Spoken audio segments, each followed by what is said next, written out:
Okay, hello and welcome to this lecture for week 9 of the Philosophy of Mind course that I'm running at LaGuardia Community College. My name is Dr. Richard Brown, and this week we will be discussing functionalism.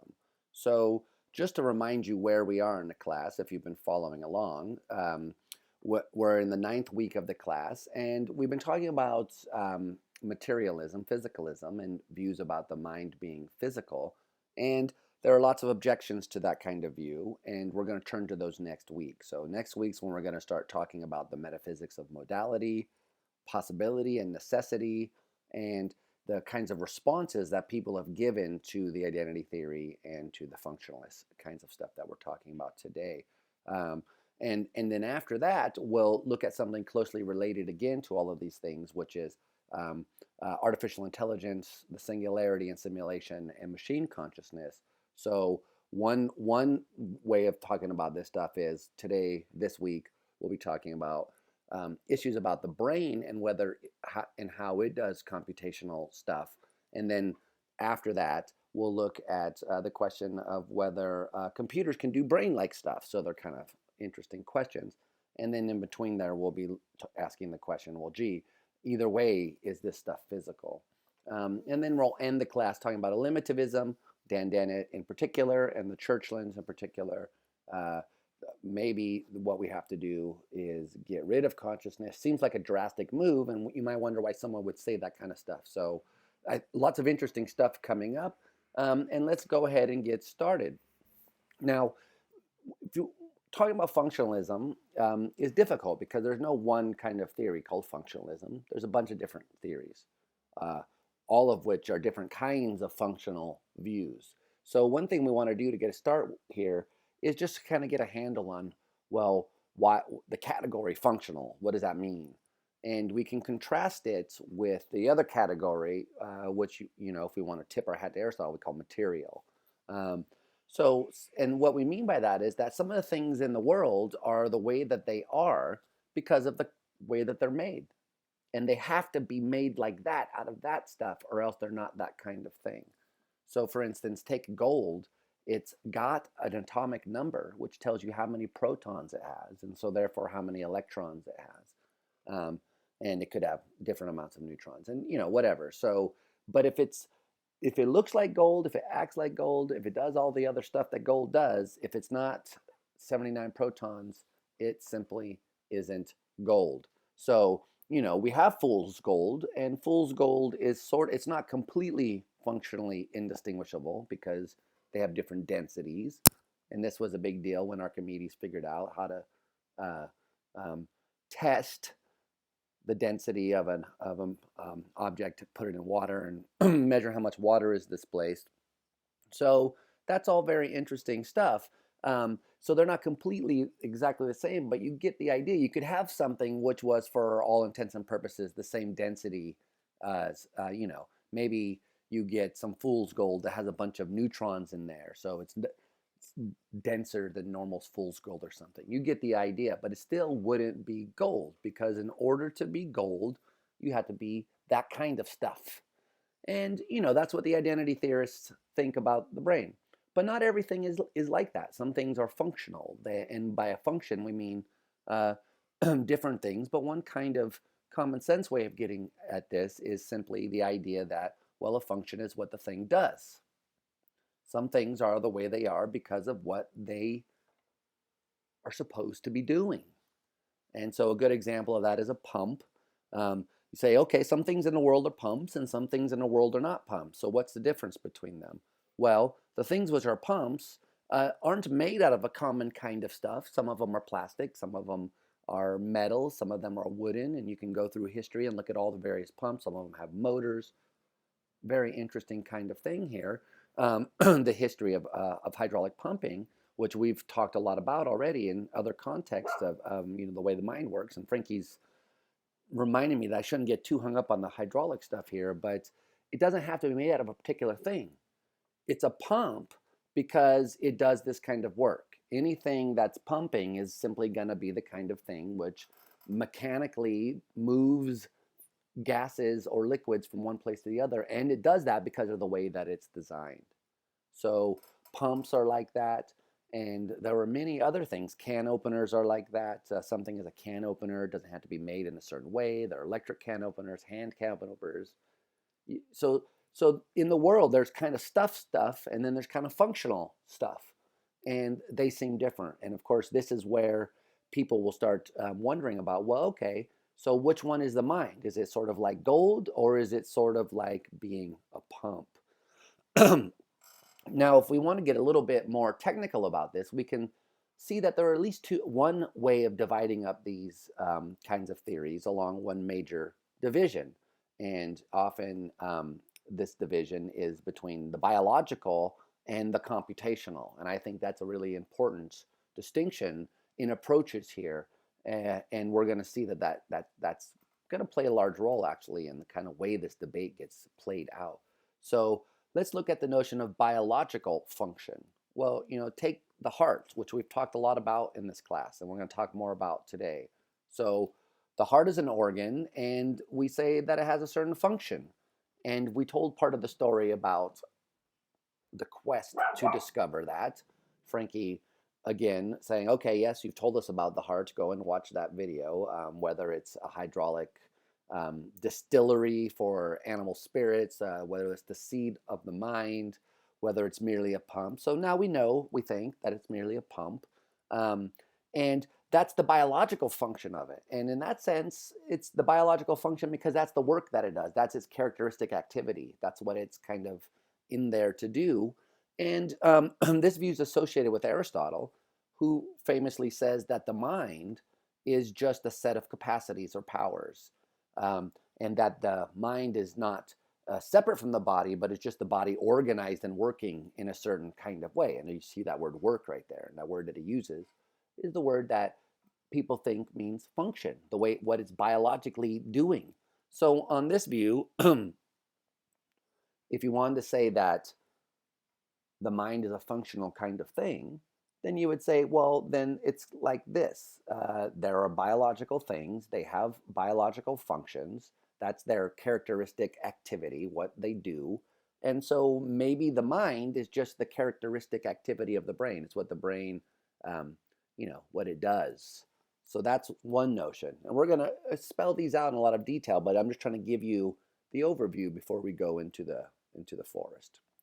Now, the other notion of function is a different notion. It's the notion of a mathematical function.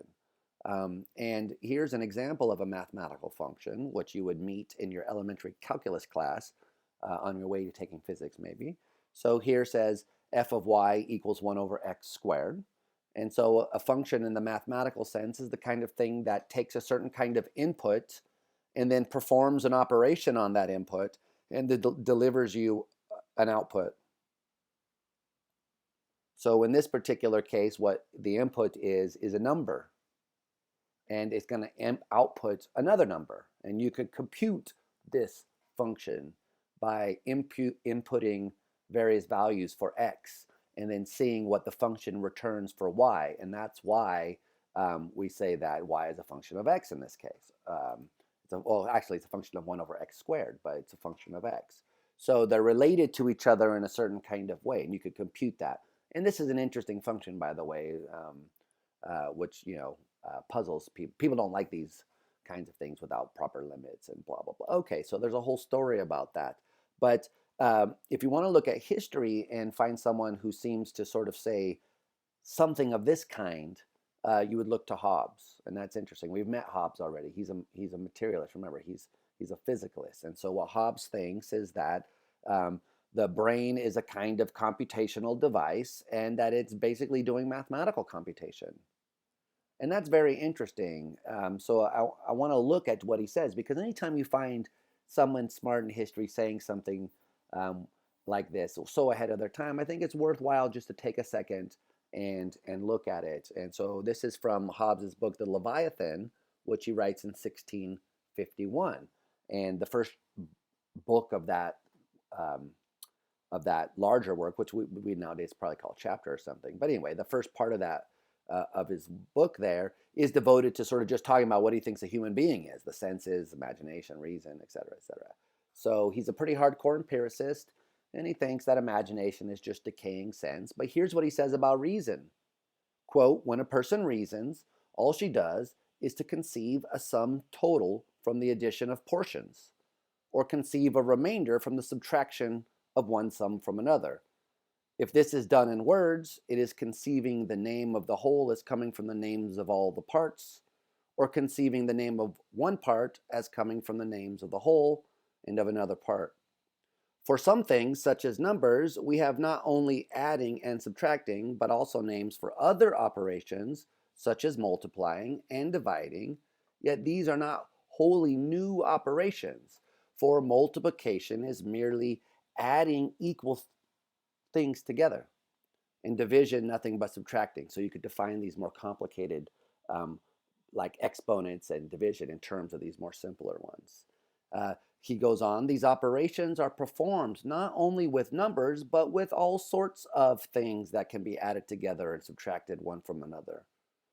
Just as arithmeticians teach how to add and subtract in numbers, so geometricians teach how to do the same with lines, figures, 2 and 3-dimensional, angles, proportions, times, degrees of speed, force, power, and the like. The logicians teach the same with respect to sequence of words, adding together two names to make an affirmation. Snow is white. He's thinking of that as adding together two names. And so the is there as a kind of adding them. You're adding, what are you adding? I don't know. I think you're adding the concept of white to snow. I think that's maybe something like his ideas.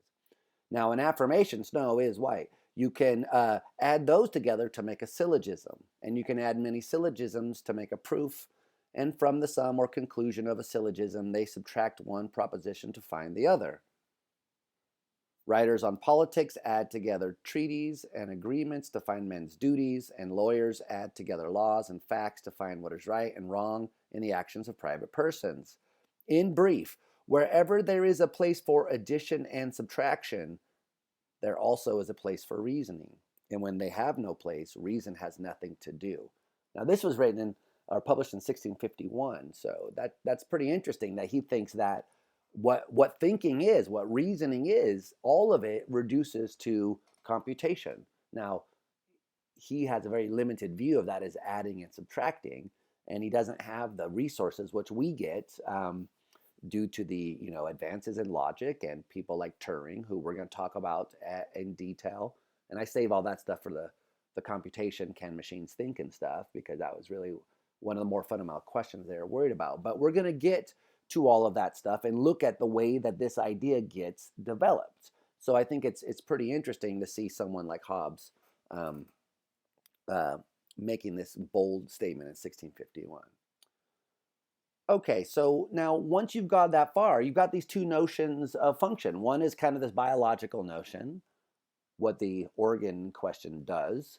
The other one, a mathematical notion of a function, taking the input, performing some kind of computation on it, and then providing an output for what further purposes.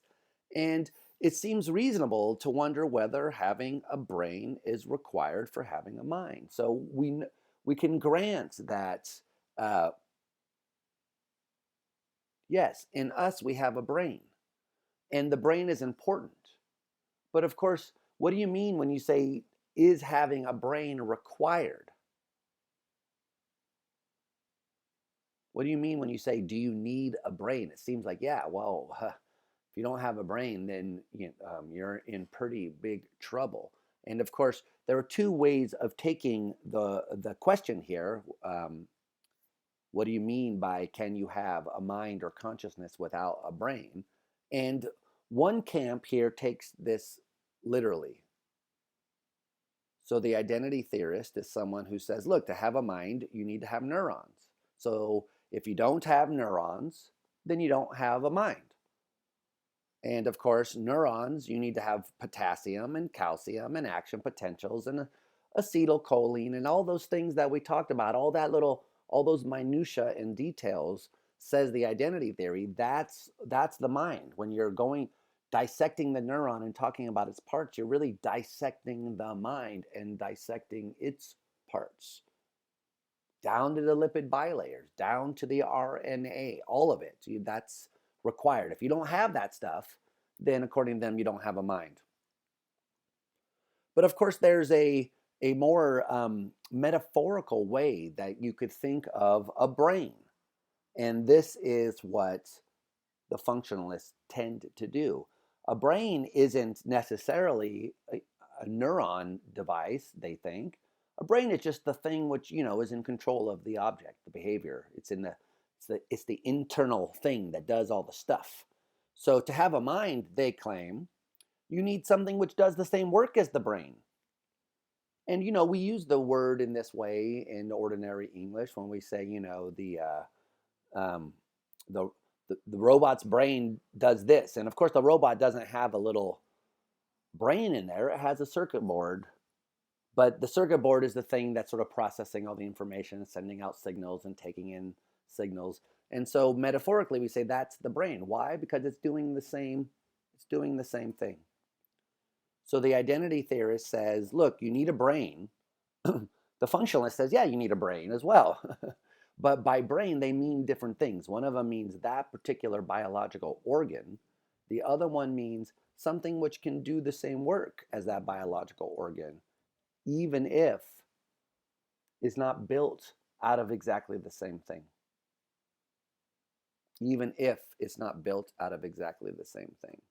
So let's look at this in a little bit more detail, and we'll focus on the heart, because the heart's been the main rival of the brain for this entire section. So we may as well have them have their final showdown here. And it really does help us get a handle, I think, on what's at stake here, thinking about this stuff. So we know what the heart is. It's an organ. And we've said this already. Its job is to circulate blood. That's what it does. Now, of course, we know also what it's made of. That was our good buddy who discovered that by boiling the cow heart. And I won't remind you. You go back and find out about Nick Steno and all that kind of good stuff. So, okay. Now, which one is essential to the heart?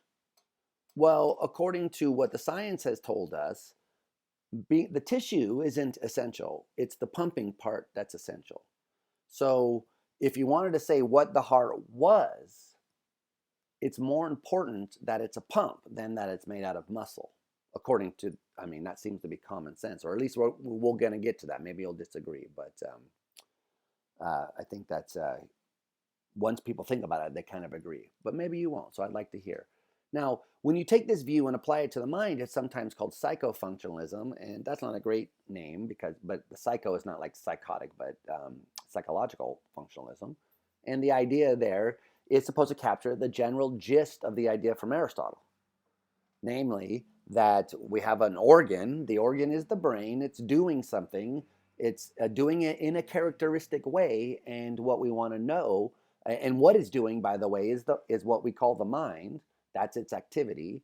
And we want to know what it's doing. So we look to our science of that thing. And the science of the thing kind of tells us ultimately how it's doing what it's doing. And then we go, okay, now we know about the mind. So that's psychofunctionalism. Biological functionalism is what I call. I think that makes more sense. And I'm sorry, I just said that, but the nature of the mind is given by the best scientific accounts. And that's independently of what the thing is made of. So now notice that if the science tells us that the thing is a functional kind of thing, then it doesn't matter what it's made of. So the idea goes. Science tells us that gold needs to have 79 protons. That's not a functional thing, or at least, until you get to really deep physics, it doesn't seem like a functional thing. But science tells us something different about the heart. It seems like it's telling us the heart is just this functional thing. And it tells us how it performs that function by having muscle. But it doesn't seem like it's essential. It could be made from something else. And so let's give an example of this. So what's coming up is a picture of the human heart. This is again from an organ donor, and so you can kind of see that it sort of looks like the picture that we draw of a heart on a paper. And inside are the ventricles, and that thing is a pump, and it pumps by the muscles contracting there, and so that we understand all that stuff. But every kind of animal with a circulatory system has a heart. And so here's a drawing of a heart of a fish, and you can see the gills there. And the gills, of course, take in, they do the same thing that our lungs do. They get oxygen. The oxygen goes into the blood. The heart's job is to circulate it around. And down there, you see the heart. There's the ventricle. It's not at all, and I can show you a actual fish heart if you want me to, but you can look at them on YouTube. There are videos of the dissecting of fish. So, but that's a very different stuff. It looks very different. Now, of course, it does the same job. It's circulating stuff, and as the further down you go, the weirder this stuff gets. Now, some invertebrates don't. I mean, every vertebrate animal has a heart. Some invertebrates don't, like flatworms, I think, don't have any kind of dedicated pumping thing inside of them. I forget some of this stuff. I think spiders do, and some other insects, but they don't pump blood or something like that. So this stuff is interesting, but they seem very different. They seem very different. And so some people have said, well, look, if you're thinking of the mind in biological terms, then why would you expect that brains are the only way to do it? I mean, hearts are put together in different ways, and so our brain is one way of performing this function, but obviously it seems to some people nature has devised other ways to do it. And of course, nature isn't the only one. So here's something else. I don't know if you recognize this or not. Does anyone recognize this? Well, that's an artificial heart. And so just to compare it, there's the actual heart. And you can kind of see they're like roughly the same or similar size. But the one on the left, the fake one's made of plastic. And the one on the right, and metal also, the one on the right is made of muscle. So these things are very different. But notice that this is an artificial heart. It's a kind of heart, because a heart is just a thing that pumps blood. And this thing, it's not a natural heart, it's an artificial one. But it does the same thing. There's no reason not to call it a heart. And just to kind of drive this point home, well, here's a diagram of how they work. And here's how it connects to the aorta and the normal, this is a different brand, by the way. So, took this off some website advertising this kind of artificial heart. And so you can put this in, it does exactly the same job. Doesn't do it quite as well, doesn't last quite as long. Real hearts are better.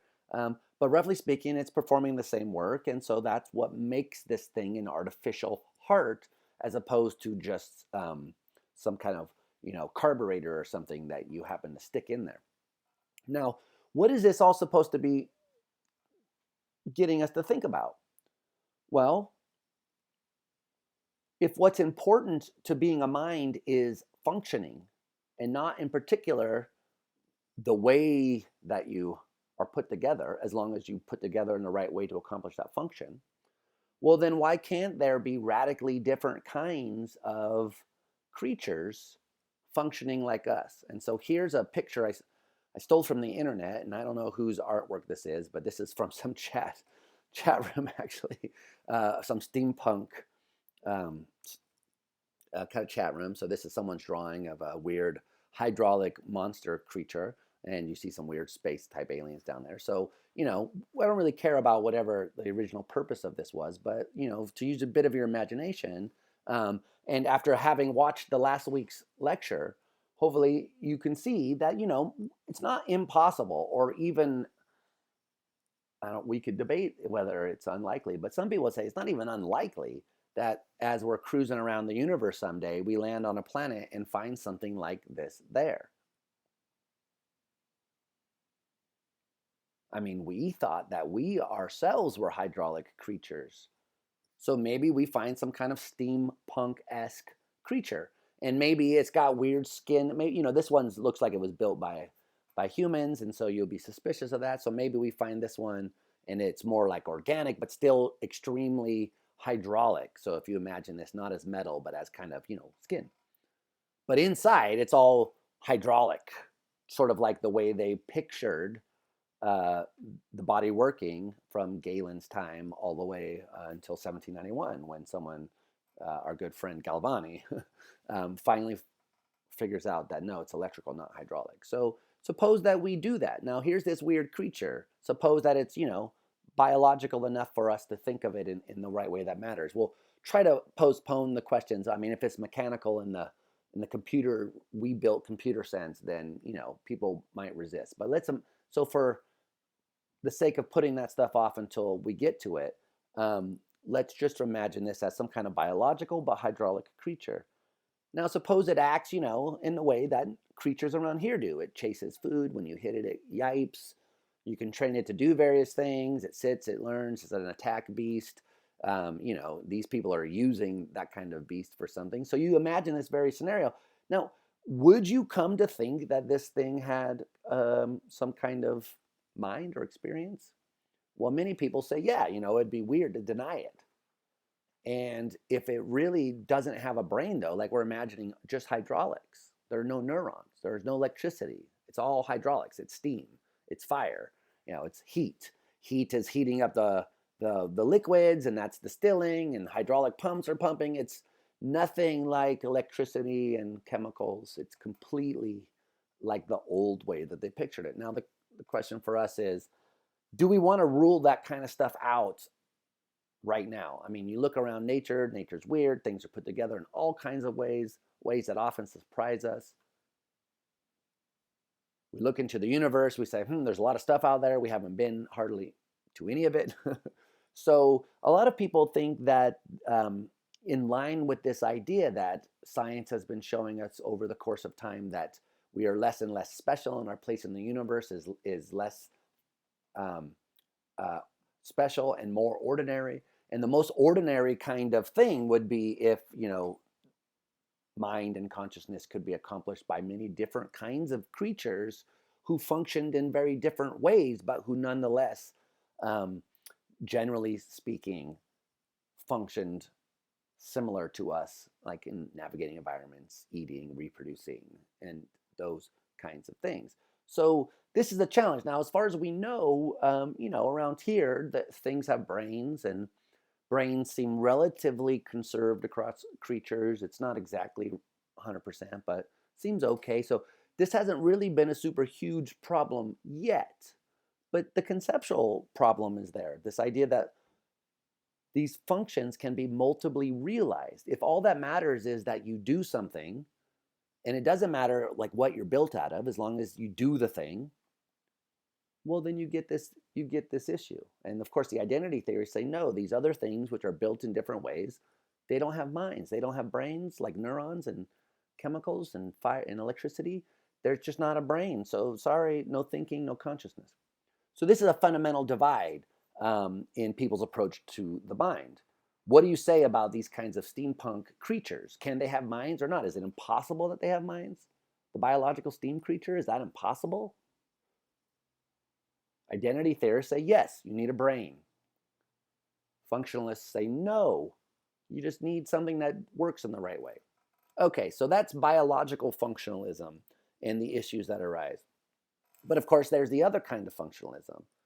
And this kind of functionalism is inspired by the invention of the computer.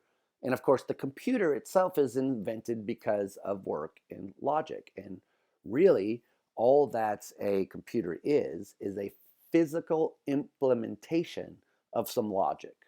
That's all that a computer is.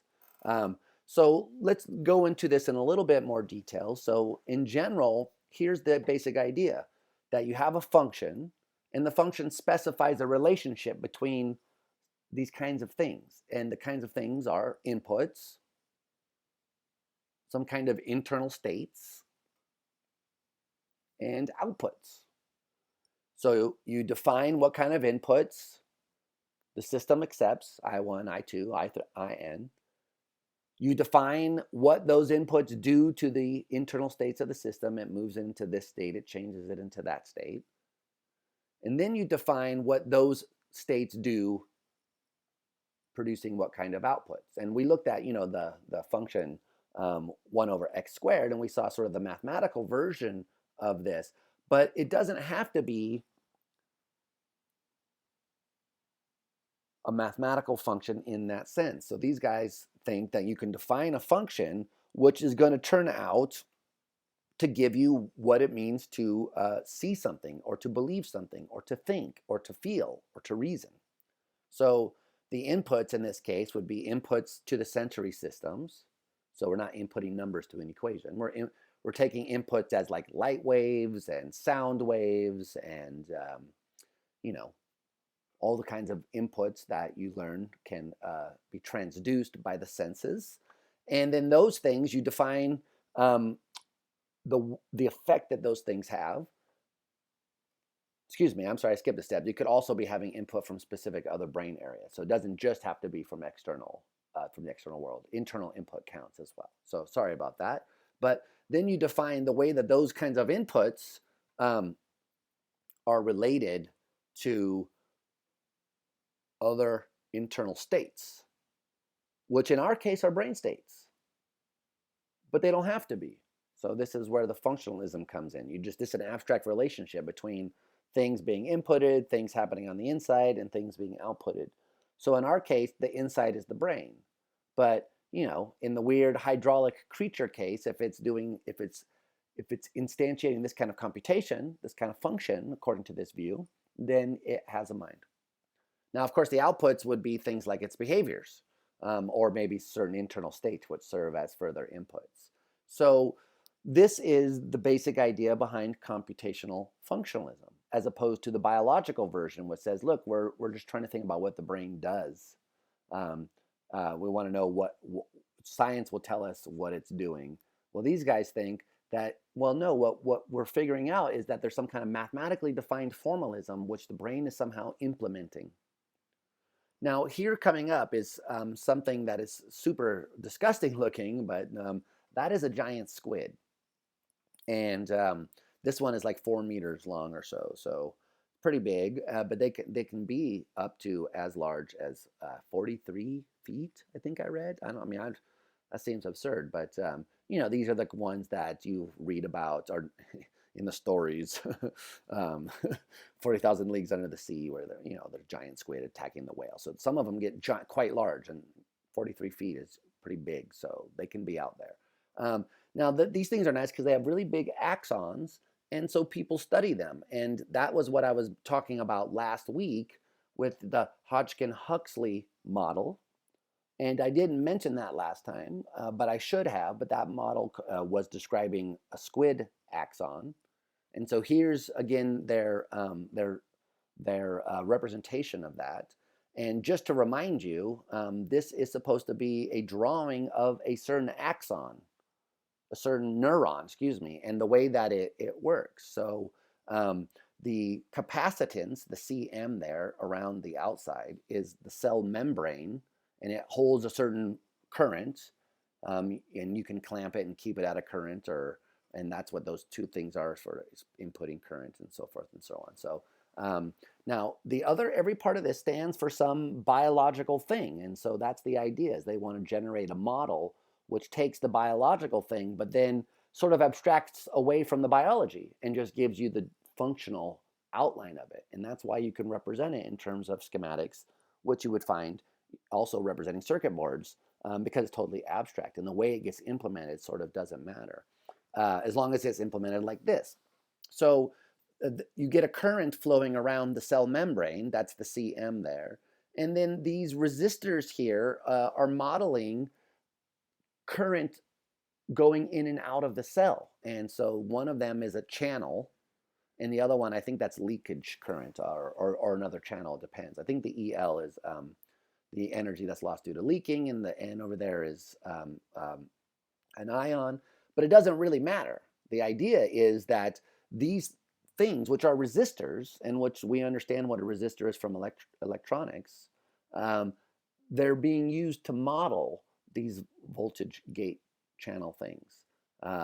And then you have the energy sources. Again, that energy source is coming through the channel. So you're losing some and you're getting some.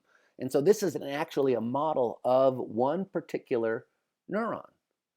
A neuron can be represented in this abstract kind of way.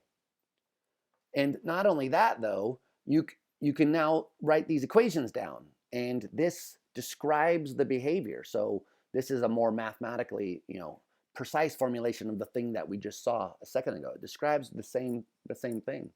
It's just that other one's a diagram, and this one are the differential equations, which actually will allow you to compute the values. So you see Cm there and dv over dt, and you see the same values g, l, and v. And okay, so we're not going to go through this, and you might wonder what the m and the h are there. And there are things in here that you might wonder about, but each one of these expressions in the equation is supposed to be modeling one of the things that we saw on that diagram. So there's an expression in there for the resistance due to the ion channels. There's an expression in there which is supposed to give you the voltage around the membrane, that's Cm.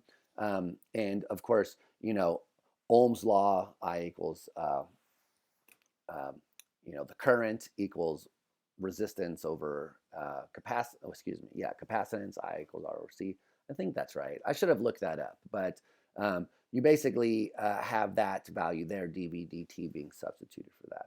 So again, this stuff doesn't matter, but the basic idea, the details don't matter, but the basic idea is, look, the neuron is doing this. Frankie doesn't like it when the neuron does that. But so the neuron does that by having these ion channels and so on and so forth. But if you just take this as a general abstract description, well, it seems like you could build something else that wasn't a neuron, like maybe something out of hydraulics, which nonetheless acted in this way and respected these kinds of equations and that kind of circuit diagram. And so that's the general idea that, that the brain is computing these functions, and that's what we call thinking, feeling, and experiencing. Now, one thing that people often wonder about at this point is, does it really make sense to say that the brain is a computer? I mean, computers, we think of MacBooks and laptops and PCs, and the brain obviously isn't one of those things. But a computer in the most general sense is simply something that represents information and is then able to perform computations on those representations. And then it's able to use the output of those computations for doing other stuff, either further computations or, guiding behaviors or whatever. So now, in that sense, human beings are computers. We can compute, and that's what we do when we do math and those kinds of things. But the claim then is that if the brain is literally a computer, then it's got to be doing these things. It's got to be representing and storing information. Oh, I didn't have that in there, but of course it's, you can't do computations without memory, or you need to store the representations. So you have to have the representing the information.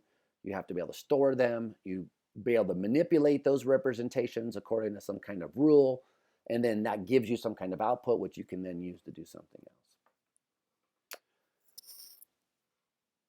Now, okay, so there are different kinds of computation.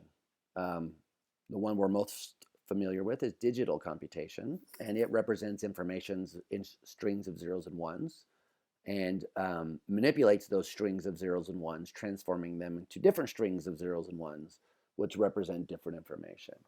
But there's also analog computation, and that's analog. The difference between that and digital is, whereas digital is you just get one or the other, 0 or 1, and there's no in between. With analog, you get every value in between. So not only is there 0 and 1, there's also 0.1, 0.111, 0.1111, 0.1, and every value. If it's continuous, then somehow, and this, you can think of this as turning a dial as opposed to flipping a switch. Digital is like on, off. Analog is like, oh, well, I'm going to turn it up, and it could be like right at the 9, or 1 fraction of a second past the 9, or 1 arc of a degree past the 9. So that's analog. And I don't have on here quantum computation, which is already too much. But some people think, hey, what about quantum computation? The brain might be a quantum computer. Well, the going hypothesis is maybe it looks like the brain is digital. And why? Well, because you have something in there that looks digital. And so, I'll just give you some kind of very basic argument that it looks like the brain can be doing something that's computational, that it really is a computer in the most general sense of the word. So neurons either fire or they don't fire. And of course, that seems binary. That's on, off, 1, 0. How? Well, say firing that's on, that's 1. And of course, if you're not firing, that's off. So it looks like we have something which is really and truly binary, and that's what neurons do for the most part. Yeah, there's a lot of stuff going on there, and so maybe internal to the neuron, there's something analog, and who knows, but it's either fire or not fire for the most part. Now, furthermore, that's not the only thing that's going on. These things are connected to each other. There are neurons which, when they fire, they excite the neuron to fire after them. But there are also inhibitory neurons. And these neurons make it the case that you'll stop firing. So not only do you have this kind of binary operation on, off, but you also have neurons which are doing different things, and they're doing it by their chemicals. So some of them are releasing GABA and some of them are releasing, the details don't matter, but that's why they're inhibitory versus excitatory, because when they fire, they release something that has a different effect. The effect of shutting it down versus ramping it up, and those kinds of things. And of course, it's not the case that you just have these linear connections. The brain is massively parallel. Everything's connected to everything in a sense. You have interneurons. So on the left is a picture of some interneurons. So at the top, that's the kind of sensory receptor that it sends its signal out. Then you have some tissue down here. And so an interneuron is a neuron that's in between the thing which is connected to the outside world and the thing which is connected to the muscle or something like that. And that just adds sort of a hidden layer, as they call it. Gives you more ability to do more complex kinds of patterns. And so these things are connected and remember, something like 100 billion neurons. People disagree about the exact number, but somewhere like 10 to the 11 neurons. That's a lot of neurons, and a lot of different ways that they could be connected. Especially given that it's not just these straight connections like you find in reflexes. Lots of flexibility. Now over on the right here, you see a picture of an inhibitory interneuron, and that's that little black thing there in the middle of those two white ones. And notice how it's kind of just hanging out there. And if that thing fires, it shuts down neuron B.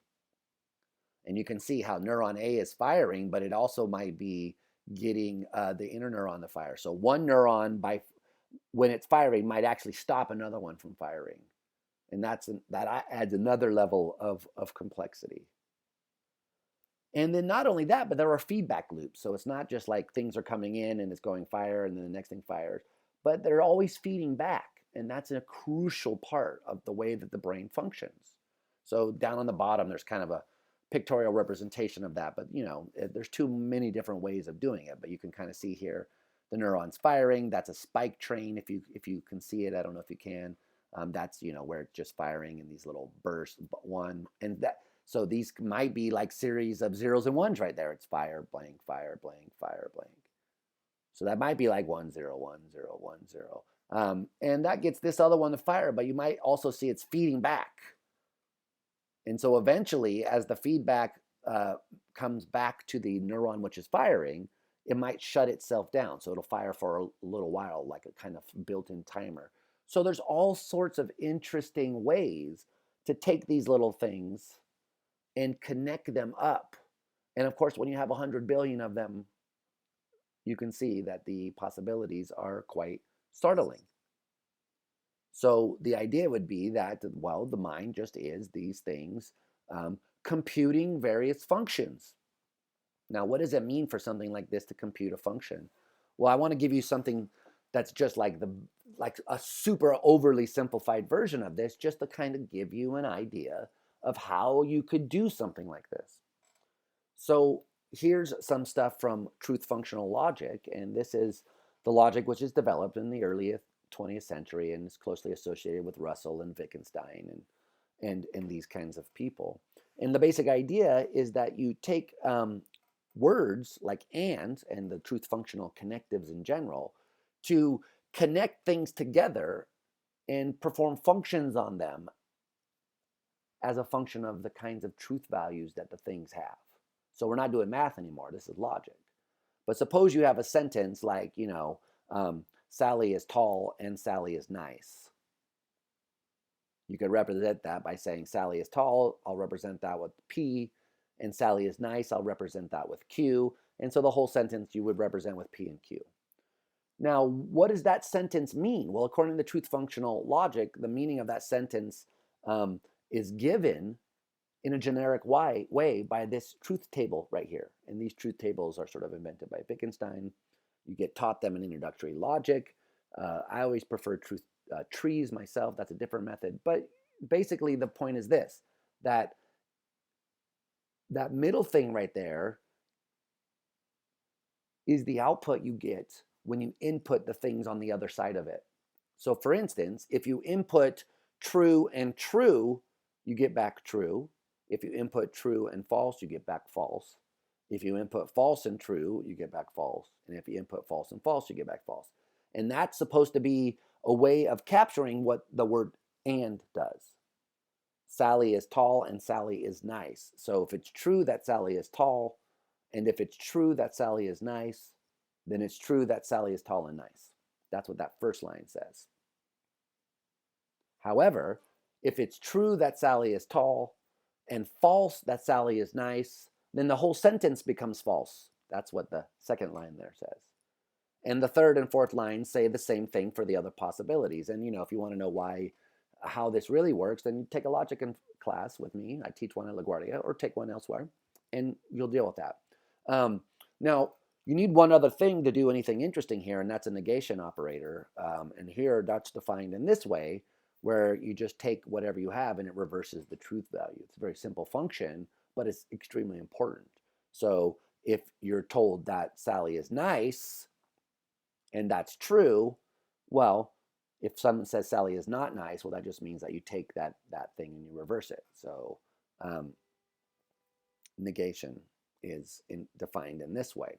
Now, what's interesting is that if you keep things simple enough, this is really all you need to do a lot of interesting logic. And every other thing that you might want to do can be defined in terms of these two things. And so I won't really go through this in any detail, but suppose you were skeptical for a second and you said, I don't know if you can do that. What about P or Q? That seems different than P and Q and not P. So, and that is different. Here's the truth table for that, which you could look up in a logic book. And it's defined as this function. The function basically says that if you input false and false, you get back false, but for every other input, you get true. So you can look there, and you can verify that, this makes sense in English. At least one meaning of the word or has it be that, well, you can do one or the other, but not both.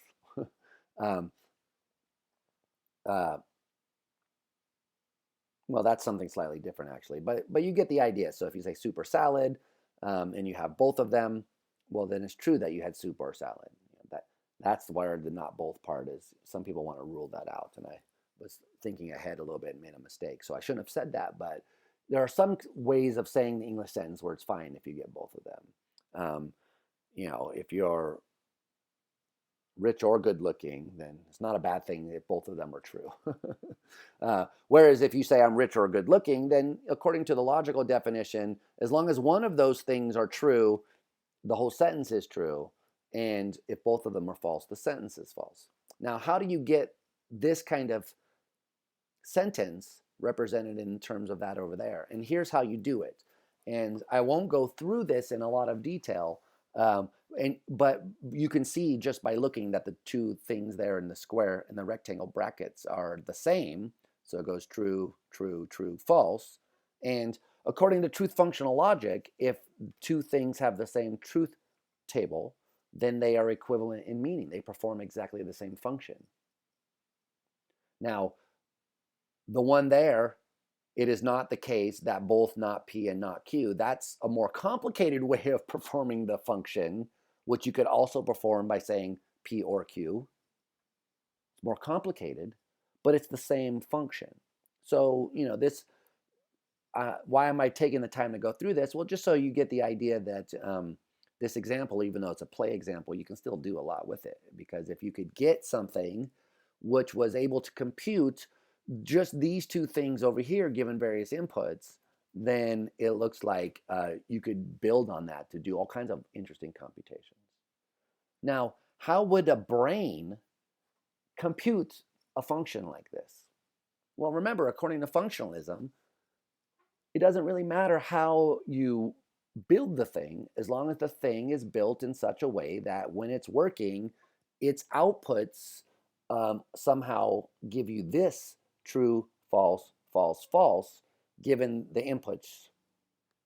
So we could define a system that does that. And so just by illustration, let's do that here. So here are two neurons, call them A and B. They're pyramidal neurons, let's say. That's why they're kind of pyramids.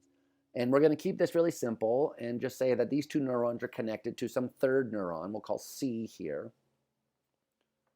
And then that one's connected to D over there. And then later, because we want to spice things up, we're going to have this E thing over here, and then maybe there's a kind of loop right there. So here's a simple set of connections.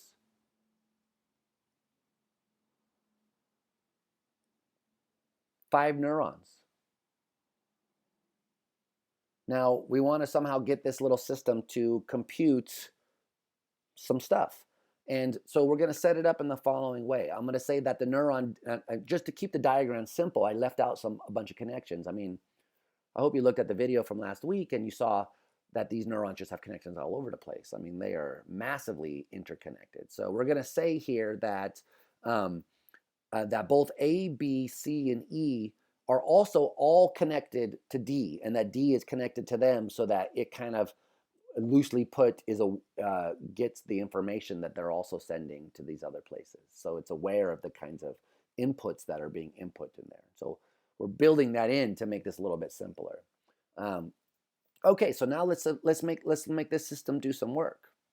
Well, so far then, what's the system doing? Well, it's computing the function that P and Q is false, because there's no firing from A, there's no firing from B, no firing from C.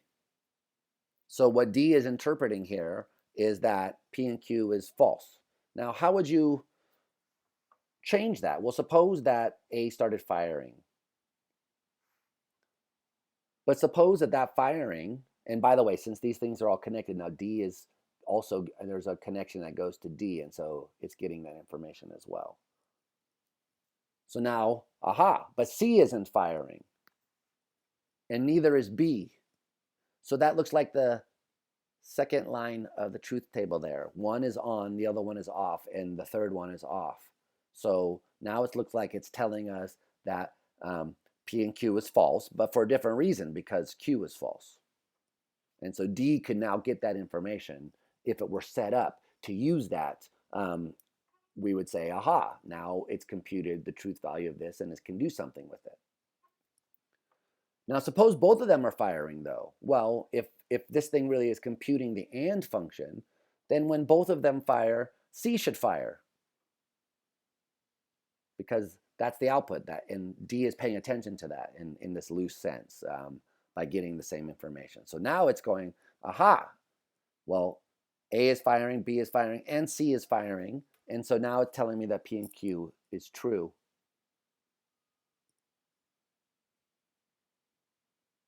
Now that seems very interesting. Now, could you do anything interesting with that? And of course, the idea is, well, then if one stops firing and this one stops firing, now you really start to see. So if the system is working in this way and you're able to play with it, and you input this and you get that, and you input that and you get this, and you do it a bunch of times and it comes out that way, well, you might come to say to yourself, aha, this system right here is computing the AND function. Now, how could you make it compute something more interesting, maybe? Like, what about this? Not P and Q. Well, yeah, this is where E might come in. This is where E might come in. So suppose you have your firing from A up there. So A is firing to C, and C is not doing anything. Now, suppose B is firing to C, and so normally that would make C fire, and then D would interpret that as saying P and Q.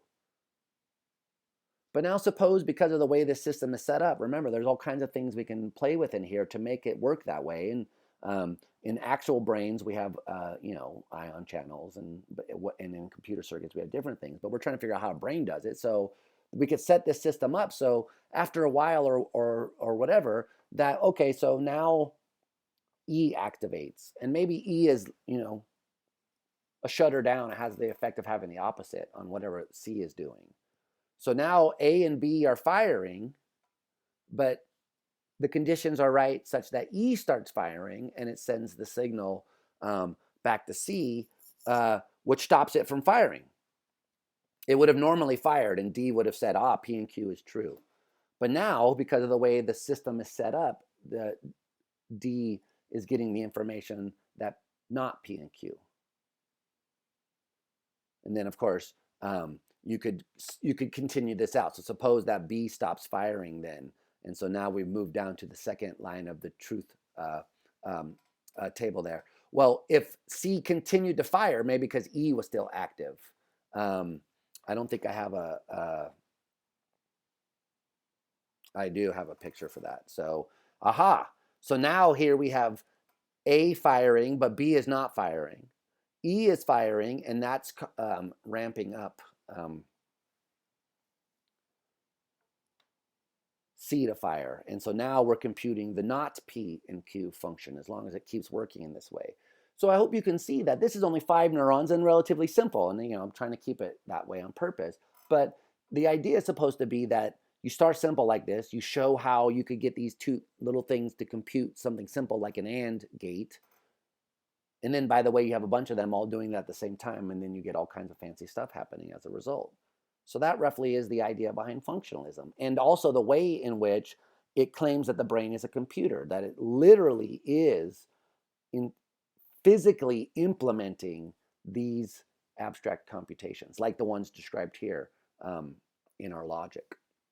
And so here's an idea called functional reduction, and this is David Chalmers, who recently just gave a talk at TED in, I think it was in Vancouver, just really recently. And he's going to be coming up next week because he's a very vocal critic of like functionalism about consciousness and the identity theory about consciousness, even though he thinks, for the most part, it works in a lot of other cases.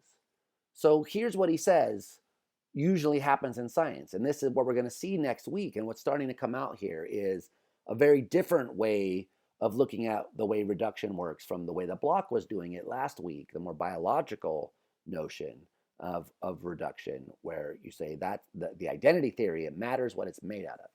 So that's Bloch's view. Here's what Chalmers says. He says, quote, "For the most interesting phenomena that require explanation, including phenomena such as reproduction and learning, the relevant notions can usually be analyzed functionally. The core of such notions can be characterized in terms of the performance of some function or functions, where function is taken causally rather than teleologically." So you don't have to have a designer in there. So it's just because of the way that it's set up, it causally performs this stuff. Now, of course, it doesn't have to be doing it because, as he says, it could be in terms of the capacity to do it. Continuing on, he says, "It follows that once we have explained how those functions are performed, then we have explained the phenomenon in question. Once we have explained how an organism performs the function of producing another organism or of learning, we have explained reproduction. For all it means to reproduce is to produce that function." So that's basically the idea of functional reduction. You start with telling me what the thing does, either in its biological sense or this mathematical sense, which we were just talking about. And then you find the thing that does that. And then you say, aha, that's what this is. But it could be built a different way. Just in this case, it's this way. And so this, of course, was the story that we were telling last week. And so we can give a functional interpretation of it. This is the long-term potentiation story. So what happens in long-term potentiation? Again, remember, just to refresh your memory, the action potential comes down, some neurotransmitters are released. If you do that a bunch of time, a lot of them are released. Some changes happen, more of those little things down there, the gates. I think they're purple now. I think in the last lecture I said they were blue. I don't know. So whatever those are, you see the one in the box down there. Those are the channels. More of those get made. More dendritic connections are built. If you keep this up enough, then the changes can be permanent, and so they can last. And therefore, says people like Kandel, you have explained what learning and memory in this kind of case is. Well, how? Well, exactly in this kind of functional way is what Chalmers' point is. So you say, you start with a kind of functional definition of what learning is. Learning is the process by which experience comes to modify behavior. That's roughly my paraphrase of what I think is a standard kind of operationalization of what learning is. So that's a kind of, you sit around, you think, well, what is learning? That's why I call it A there. It's relatively a priori. It's kind of like, conceptual analysis. You're talking about, well, in general, what does it mean to call something learning or to say that you remembered it? Well, what it means is you had some experience, your behavior changed. Like, isn't that what learning is? Then you do some science and you find out about long-term potentiation and you find out about the molecular and chemical and electrical components of that. And in humans, the process by which experience comes to modify behavior looks like long-term potentiation. So then from that, you deduce learning in humans is long-term potentiation. Now that's very different than the kind of view we looked at last week, where you postulate identities in order to allow you to give explanations that you want to give. And so they're always theoretical posits, according to Bloch.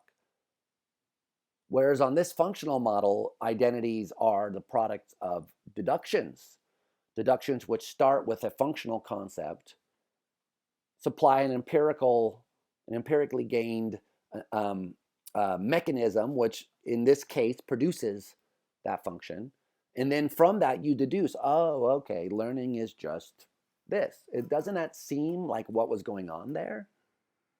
And doesn't that seem, says these people, that that's kind of independent of all of that stuff that we were talking about with the specific neurotransmitters and chemicals? Because you could kind of build something else. It doesn't have to be that specific way, right, to count as learning. All you need is some kind of system which takes input and modifies its internal states in a way that lasts over time and then shows up in behavior. And so in us, that turns out to be this long-term potentiation where you get long-lasting changes due to chemicals being released by constant electrical stimulation. Okay, so that's one way to do it. But maybe here's another way to do it. You have some silicon memory bank doing it and storing the information. And instead of it being the result of DNA and RNA and salt and sodium and all of these kinds of things, it's the product of, maybe spin or electrons moving around on silicon circuit boards.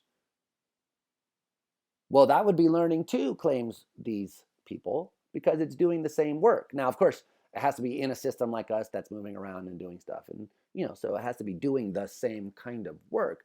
But that really is the pivotal debate here is, would we consider ourselves done with science if we sort of gave a functional reduction for all of the stuff we care about? Well, here's one for learning. Here's one for believing that the sun is too bright, so getting some sunglasses and etc. Here's one for being in pain. Here's one for seeing red. Here's one for feeling an itch. Here's one for nausea. Here's one for your toe being chopped off. Well, we can give all of these kinds of, there's a bunch of behaviors, inputs and outputs, and the brain's doing all kinds of stuff. And of course, this is where many people will find themselves resisting, Well, but you've left out the thing that we care about, the consciousness part, the, you know, the actual feeling of anything part. It sounds like all these functions and computations and neurons are squirting juices and firing things, and okay, but where's the consciousness? And of course, that's what we're going to turn to next week.